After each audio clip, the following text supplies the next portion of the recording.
आवाज़ the voice में आप सबका खैर मकदम। जॉइनिंग अ कैंपेन से नो टू ड्रग्स में हमारे साथ जुड़ चुके हैं जावेद बेग साहब, जो कि एक सोशल एक्टिविस्ट है।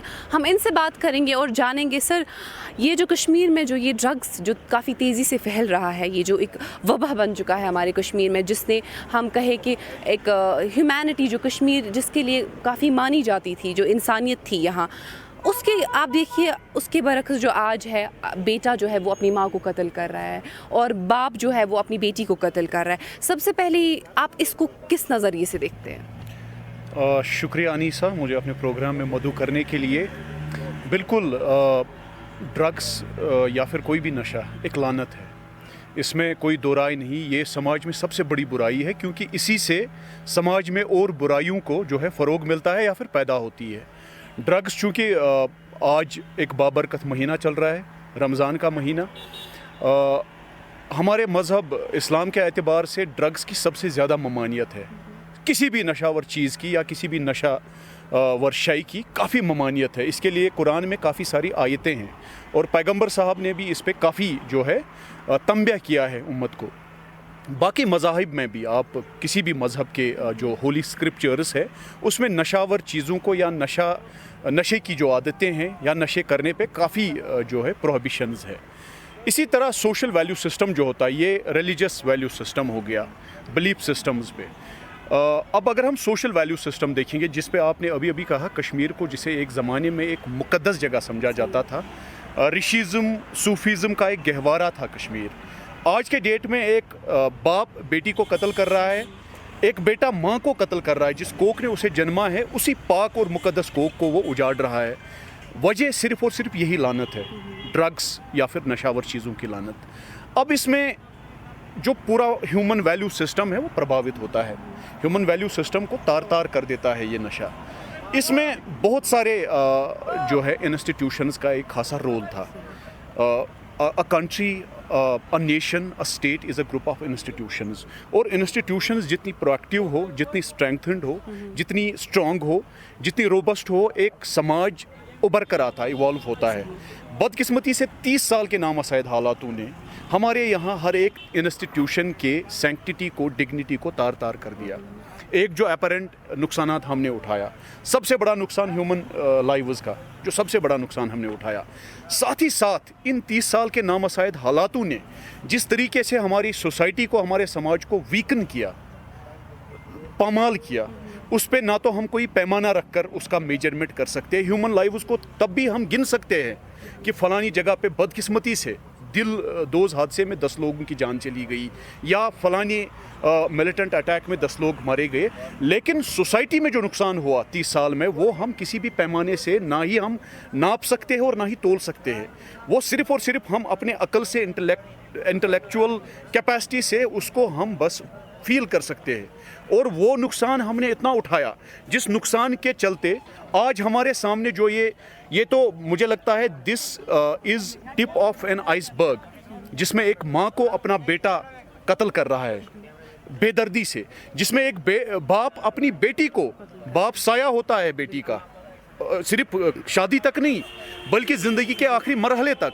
इसी तरह उस माँ जिसने एक बच्चे को जन्म दिया, जिसको हर एक होली स्क्रिप्चर में खुदा का दर्जा दिया गया है, उसे एक बेटा, एक जवान बेटा जो उस माँ का सहारा होता है, उसे कैसे बेदर्दी से मार सकता है? इसमें मुझे लगता है हमारे समाज के हर फर्द को, बिलखुसूस हमारे समाज के जो इंटेलेक्चुअल तबके में जो लोग बैठे हैं, जो हमारे समाज को नए सिरे से तरतीब दे सकते हैं, उन्हें इस पे गौर फिक्र करना। बात की, चूँकि आप ज़िला बड़गाम से हैं, तो रिसेंटली कुछ काफ़ी ख़तरनाक केसेस हमें देखने को मिले बड़गाम एरिया से, जहाँ पे जो लड़की है उसके टुकड़े किए गए और फिर उसके बाद जो है 1-2 कत्ल हुए।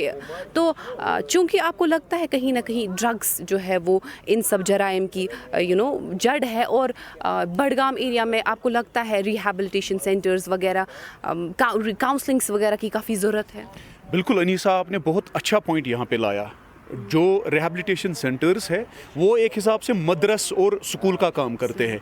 ऐसे मदारिस, ऐसे रिहैबिलिटेशन सेंटर यहाँ हर ज़िले में होने चाहिए, और साथ ही साथ ड्रग डी एडिक्शन सेंटर्स में काउंसलिंग की ज़रूरत है। मुझे लगता है स्कूलों में, कॉलेजेस में भी आप एक डेस्क खोलिए, और ये आप यही तक महदूद ना रखें। हमारे जो मस्जिदों के पाक पल्पिट जो है, मेंबर जो है, वहाँ से मुझे लगता है हमारे मजहबी रहनुमाओं को ड्रग जैसी लानत और जितनी भी लानतें समाज में इस टाइम अपना जो है सिर निकाल रही है। बहुत सारी जगहों पे हमने देखा हमारी बच्चियों को, हमारी बहुओं को डोमेस्टिक वायलेंस से मारा गया। वो भी एक अच्छी अलामत नहीं है एक अच्छे कौम की, एक अच्छे समाज की। अभी आपने जिक्र किया एक बच्ची हमारी, एक बेटी हमारी बडगाम से ही, जिसको एक दरिंदे ने दरिंदाना सिफात से जिसका बेदर्दी से कत्ल किया, उनके टुकड़े किए, और बिल्कुल दिलदोज हादसा था वो हम सब के लिए। उसमें भी मुझे लगता है ड्रग जैसे लानत की कोई ना कोई इन्वॉल्वमेंट होगी, क्योंकि बिहेवियर में जो मॉडिफिकेशंस आजकल हमारे छोटे बच्चों में देखने को मिल रही है, ये ऐसे ही नहीं है, ये नेचुरल नहीं है, इसमें कोई ना कोई रोल है ड्रग्स का। और ड्रग्स में मैं यहाँ पे एक और इम्पॉर्टेंट पॉइंट लाना चाहूँगा अनीसा, ये एक मॉड्यूल है। ड्रग माफिया जो है ये नार्को टेरर मॉड्यूल के अंडर काम कर रहा है। इसके हमें और भी पाइपलाइंस जिनको हमें अंडरस्टैंड करना है, वो खैर नेशनल लेवल और इंटरनेशनल लेवल पे समझने की ज़रूरत है, लेकिन हाँ इसकी पाइपलाइन कहीं और है। इसमें बहुत सारा पैसा इन्वॉल्व है। जहाँ पे पैसा होता है बहुत सारे लोग उस वक्त इंसानियत भूल जाते हैं। लेकिन मुझे लगता है हमारा जो रोबस्ट सिस्टम है इस टाइम, जिसमें सिक्योरिटी एजेंसीज़ का भी बहुत बड़ा रोल है, एडमिनिस्ट्रेशन के जो मुख्तलिफ इदारे हैं उनके साथ साथ सिविल सोसाइटी के मेम्बरान को एक साथ होकर इस लानत से लड़ना है, तब जाकर हमारा समाज आज बच सकता है। अगर हम इस समाज को, जिस समाज पे हमें बड़ा फ़ख्र है, आपको, मुझे, हम सबको कश्मीर के रवायात पे बड़ा नाज होता है हमें, और जो लेगेसी हम और आप कैरी करते हैं जिसे हम कश्मीरियत कहते हैं, उसको अगर हमें फिर से नए सिरे से री इन्वेंट करना है, रीडिस्कवर करना है, प्री रिक्विजिट है कि इन जैसी जो समाज में लानतें हैं इनसे हमें कलेक्टिवली लड़ना है, इंडिविजुअली जिम्मेदारी समझकर और फिर समाज की जिम्मेदारी समझकर।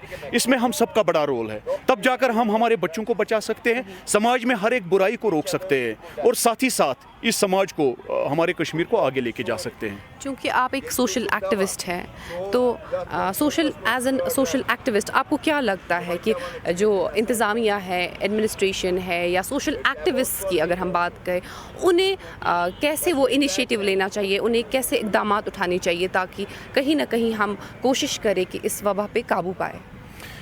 देखिए, बिल्कुल आपने सही कहा, हम सबका एक रोल है इसमें, हम सबका रोल है इसमें, और हमें बखूबी इसे रिलीजियसली इस रोल को अदा करना है। अगर हम इंडिविजुअली फेल होते हैं तो हमारा समाज फेल होता है, अगर हम इंडिविजुअली फेल होते हैं तो हमारे समाज के इदारे, मुख्तलिफ इदारे फेल होते हैं। एडमिनिस्ट्रेशन समाज के बाद दूसरा सबसे बड़ा इदारा होता है एक कौम का, एक स्टेट का। एडमिनिस्ट्रेशन बखूबी काम कर रही है। मुझे, क्योंकि मैं एडमिनिस्ट्रेशन के शाना बशाना रहकर ड्रग और बाकी जो बुराइयां हमारे समाज में हैं उनके खिलाफ लड़ते हैं, कोशिशें करते हैं। एडमिनिस्ट्रेशन इस टाइम हमारे कश्मीर में सबसे ज़्यादा प्रोएक्टिव है। एडमिनिस्ट्रेशन हमारे कश्मीर में जिस नेक नियति से काम कर रही है, under the guidance of people at the helm of affairs, मुझे लगता है सिविल सोसाइटी के मेम्बरान को, हमारे मजहबी रहनुमाओं को, एडमिनिस्ट्रेशन को सपोर्ट करना चाहिए ड्रग जैसी लानत या और भी जो मसले मसाइल है हमारे समाज में, उनसे एक साथ लड़ने के लिए, तब जाकर हम कामयाब होंगे। वरना मुझे लगता है हम लड़ते रहेंगे और जो ये लानत है ये बढ़ती रहेगी। Thank you so much Javed साहब बेग, हमारी कैंपेन, हमारी मुहिम में जुड़ने के लिए बहुत बहुत शुक्रिया। इन्होंने एक बहुत अच्छी बात कही कि हम सबको इंडिविजुअल लेवल पे कदम आगे बढ़ाना है, तब जाके हम इस वबा से जो है वो नजात पा सकते हैं। शुक्रिया।